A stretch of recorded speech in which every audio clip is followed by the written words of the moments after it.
All right, it says line segment AB is the perpendicular bisector of line segment XZ. Which statement is true? All right, so I like to get a visual, so I'm going to go ahead and draw this. I have line segment AB,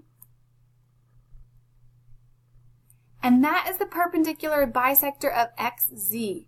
So that means that it has to intersect at a 90-degree angle, and it also has to cut XZ into two congruent pieces. So let's just say that this was C. XC has to be congruent to CZ.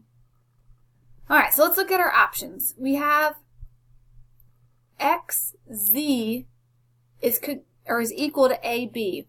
We don't know that. AB could be a really long segment. All we know is that it bisects XZ. The way I drew it, it kind of makes it look like they could be, but we don't have enough information to prove that.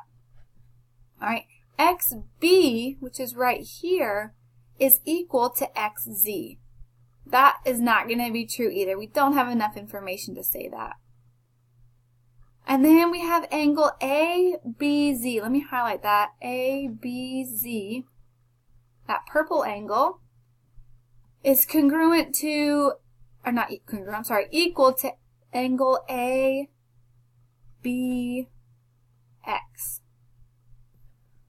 Okay, so this is a little different than what we've seen in class, but this actually is a true statement.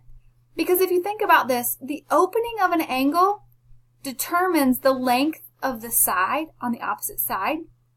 So since both of these side lengths are the same, both of these angle openings have to be the same. So I know it's kind of a weird one, but that would be our answer.